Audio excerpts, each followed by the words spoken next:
want to thank God for bringing us into another new year, 2022. We want to bless the name of the Lord who has been so good to us. And again, as the manner of churches are, we are hearing all manner of themes coming out of churches. I don't have problem with that. Some are saying it's a year of peace, the year of restoration. Some say my battle is over. It is what you ask the Lord that the Lord will give you. That's what the Lord told me. But today, by the grace of God, I bring you my New Year message from the Lord. Title, Number Your Days. Brother, number your days. Sister, number your days. If we number our days here on earth, we'll be able to live our lives meaningfully. Look at Psalm 90 verse 12. Psalm 90 verse 12. So teach us to number our days, that we may apply our hearts unto wisdom. Say, Lord, teach us to number our days here on earth, that we may apply our hearts unto wisdom. When you number your days here on earth, you'll be able to live a meaningful life. How? By planning for your life. By planning the way you will live your life. Why is it important to plan the way you live your life here on earth? Because there is time for everything. That's Ecclesiastes chapter 3 from verses 1 to 8.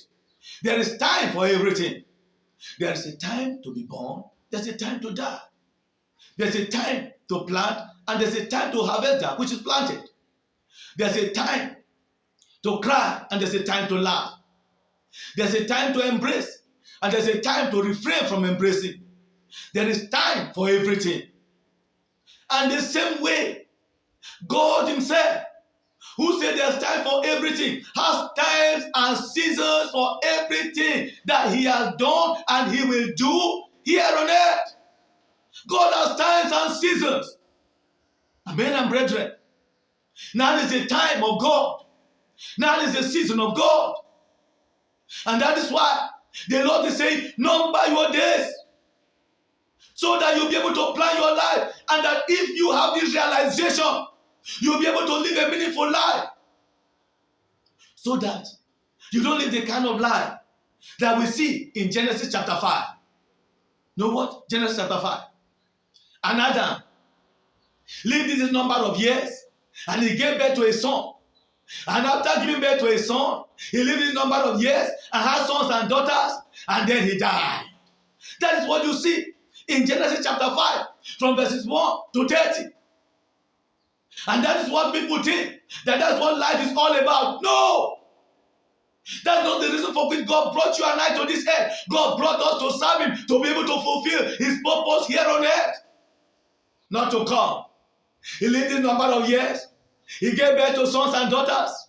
And then he died. No. No. God wants us to live a meaningful life here on earth, pleasing him, serving him.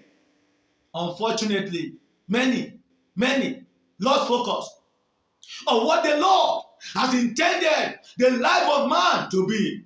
Do you realize that man is a creature of God?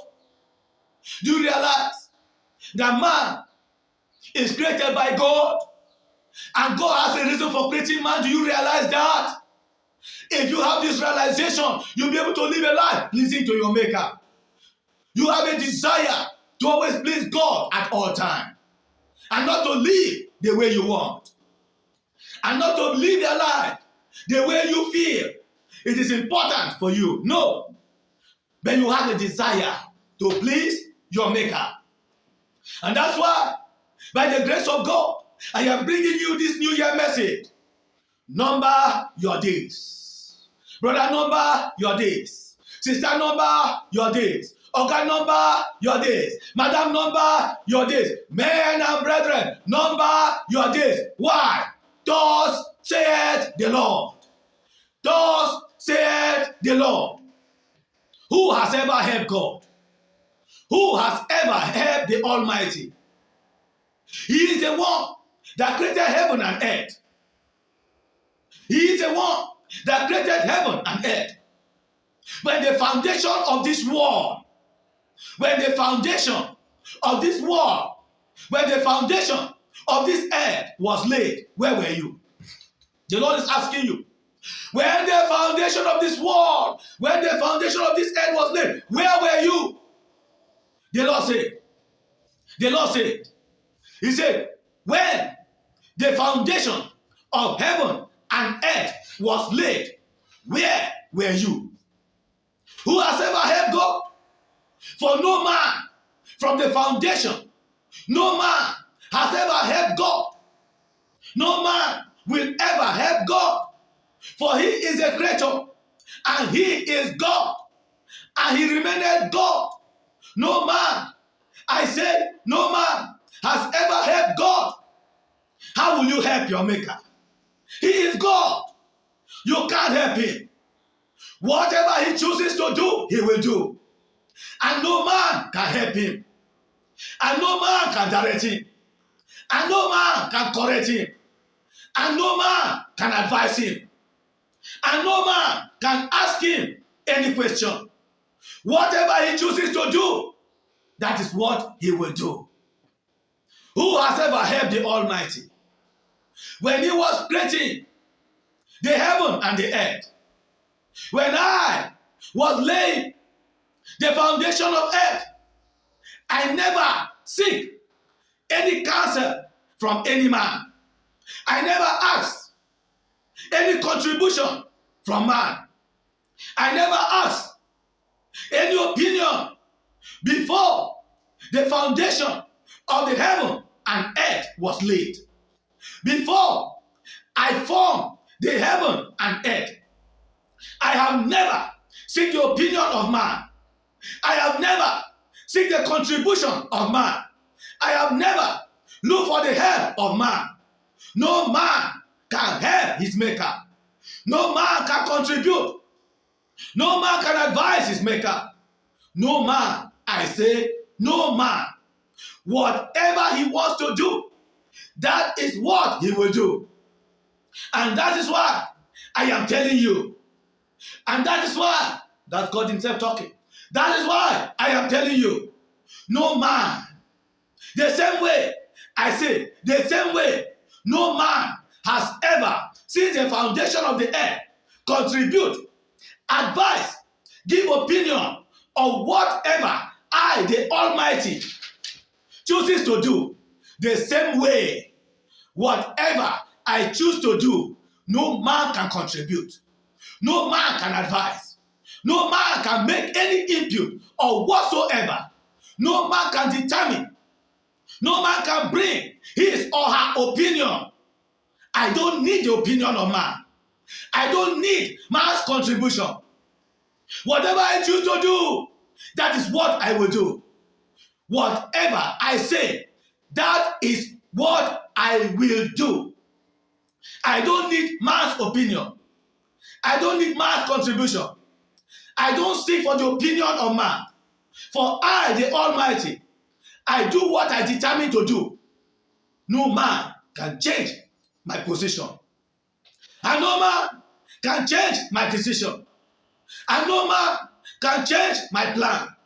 And no man can change what I have said I will do. No man has ever contributed to my creature. And therefore, when I determine to do a thing, no man can change it.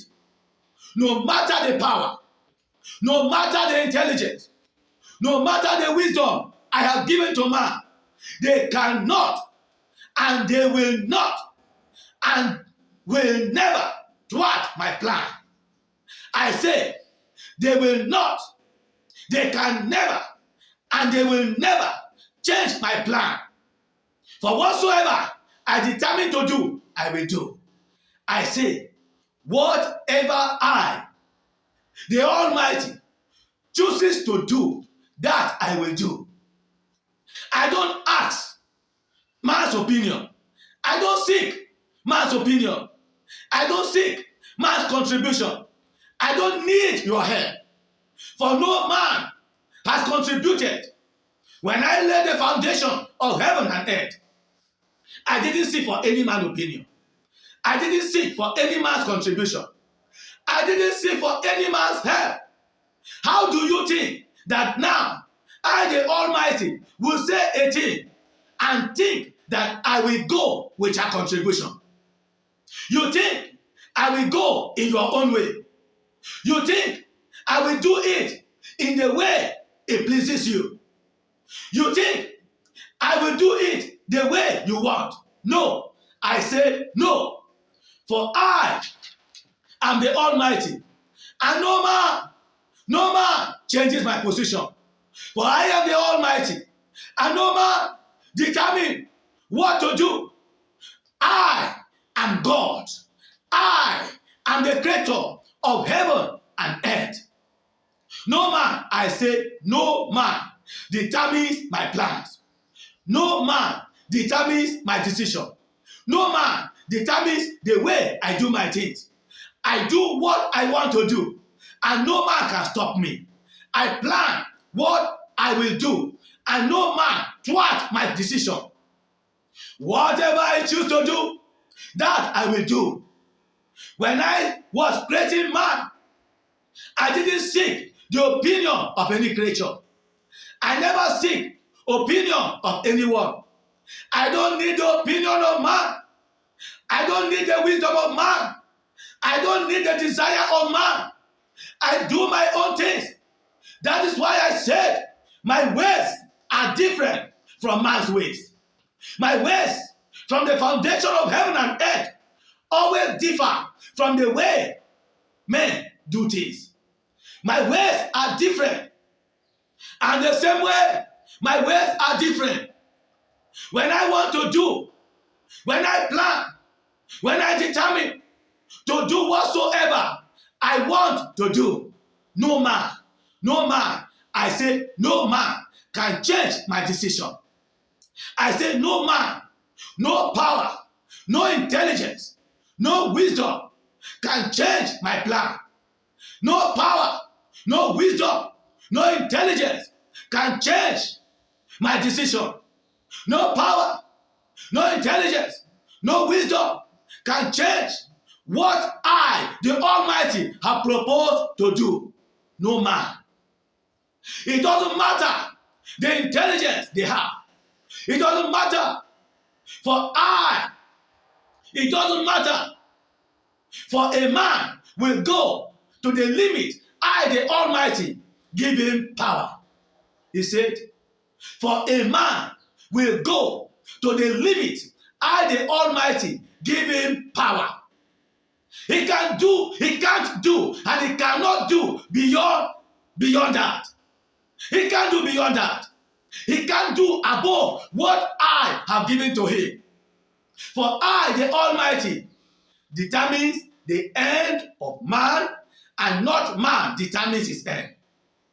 I say, I, the Almighty, determines the end of man, and not man determines his end. For no man knows the day he was created. No man knows the day he will go. I, the Almighty, determine the beginning and the end of every man. No man can stop my plans. No man can stop my plans. Since I determine the beginning and the end of every of my creature, then why do you think that you can change my decision? Why do you think that you can stop my plans? Why do you think that you can use your intelligence and confuse my plans? No, I say no. You will go to the level, you will go to the limit I give man. When I say it is over, no man has the power to go beyond. When I say it is over, no man has the power to go beyond my decision. No man has the power, no matter the intelligence you think you have, no matter the wisdom you think you have. Go to my word. Go and learn. Go and study about the rich man. No matter what you think you have, no matter the position you think you are occupying, I, the Almighty, determines your end. I determine your beginning and your end. What do you supposed to fear? Who do you supposed to fear? Who do you supposed to fear? The one that has your beginning and one that determines your beginning and your end. And you cannot say no. When time reaches, you cannot say no. What a fool. I'm not the one that's calling you a fool. It's God himself. Say, what a fool. For you to think you can outsmart your creator. What a foolish thing to think that the whole world is in your hands. What a foolish thing to think that the whole world is yours. What a foolish thing to think that you still have more time. What a foolish thing to think that all the time is in your hands. What a foolish thing to think that you will still have more days, that you still have more days here on earth. No, it is a foolish thing. It is a foolish thing not to realize that there is someone that determines your beginning and your end.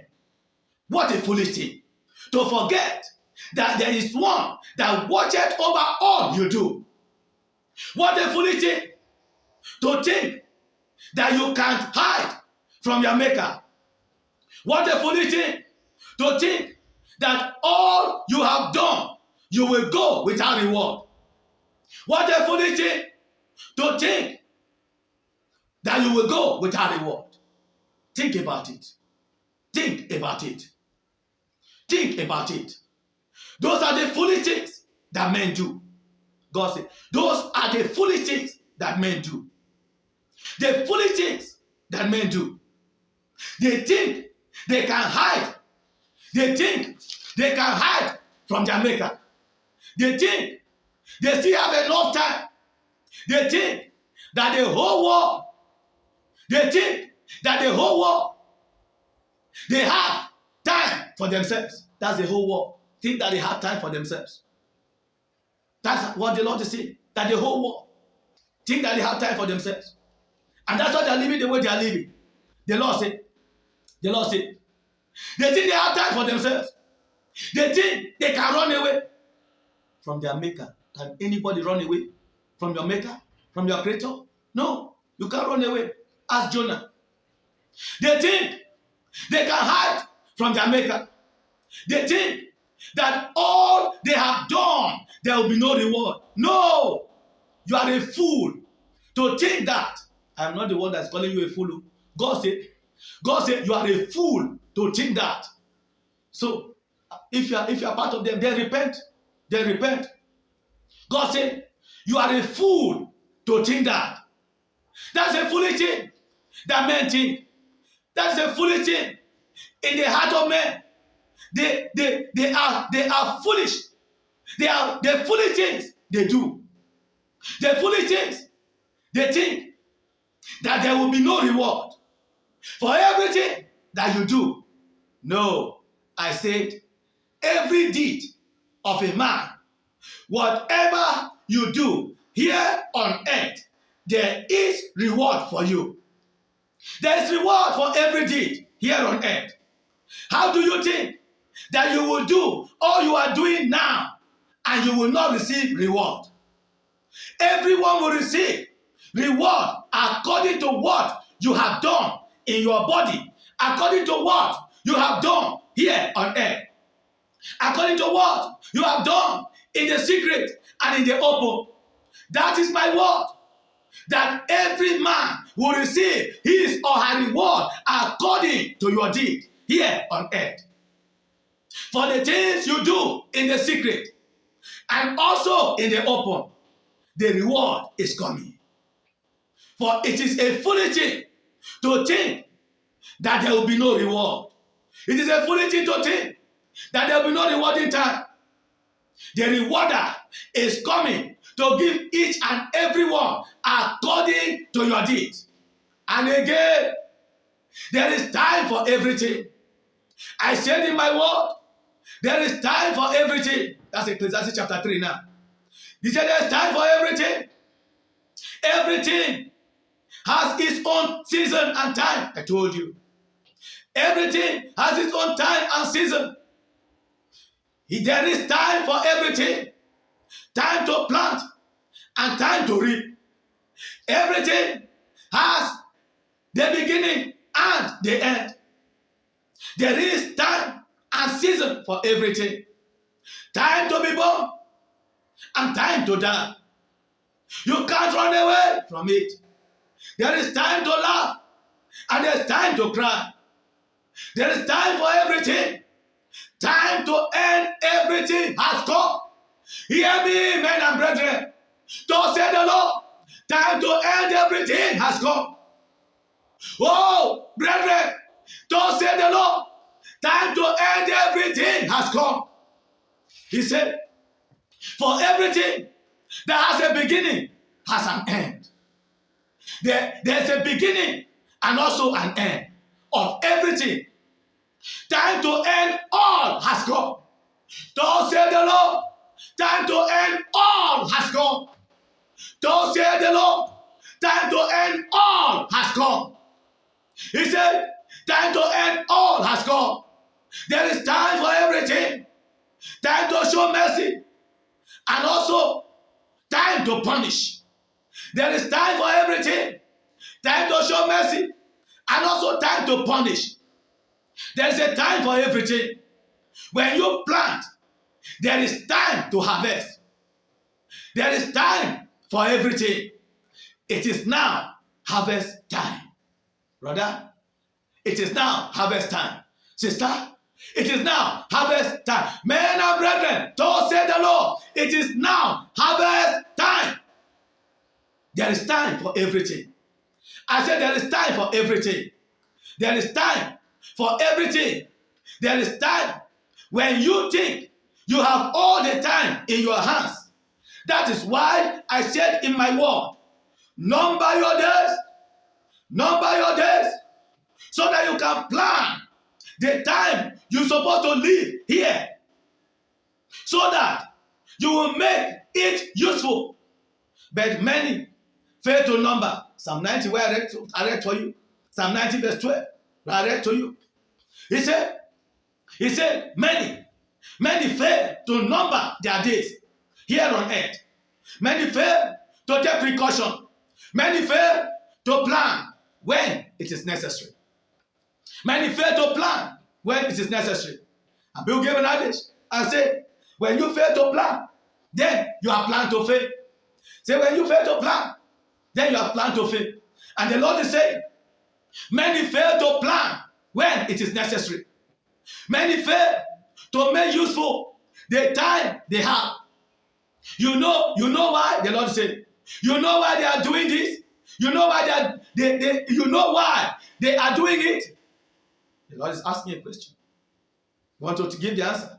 Say, you know why they are doing it? They thought all the time is in their hands. Because they thought all the time is in their hands. They thought they have all the time. They never knew. The time has a beginning and also an end. They never knew. That time has a beginning and also an end. There is time for everything.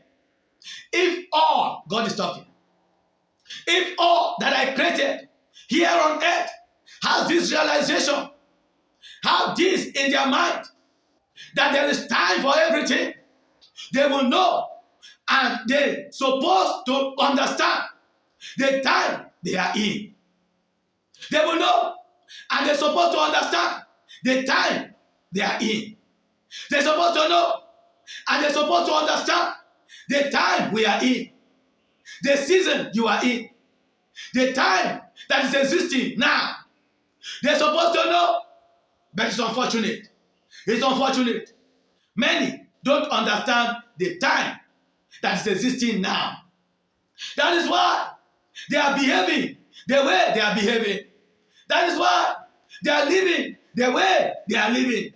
That is why they are doing the things they are doing. Oh, only the wise understand. Only the wise understand. Daniel chapter 12 verse 10. Only the wise understand. I said, only the wise understand. and not in the spirit realm. He said only the wise understand and not in the spirit realm. Why he say not in the spirit realm is to say that in the physical, in the flesh, we humans, only the wise will understand the times and the seasons of God. According to Daniel chapter 12 verse 10. He's saying not in the spirit realm. Do you know why he said not in the spirit realm? Because in the spirit realm, he continued. For in the spirit realm, they understand the time and the season. Only the foolish ones don't understand the time we are in. Wake up and understand the time. Wake up and read the handwriting on the wall. Daniel chapter 5. Wake up. How will I give the warning again? So that people will know. So that people will understand. So that my children, the foolish ones, the sleeping giants, the foolish virgins, those ones that are slumber will wake up. How will I give them the warning again? How will I tell them? How will I let them know that the time they are in, they should understand? How will I make them to know? How will I make them to understand the time that they are in? For many, I say, many do not know. Many do not understand the time and the season you are in. They don't understand. They don't understand. For if they understand the time and the season, they will change the way they are living. They will amend their ways now before it will be too late. Let them know the season and the time we are in. And I'm letting you know that the season and the time we are in is the rapture. I have brought before you Daniel chapter 9, verses 24 to 26. And then Hosea chapter 6, verses 1 and 2. And then 2 Peter chapter 3, verse 8.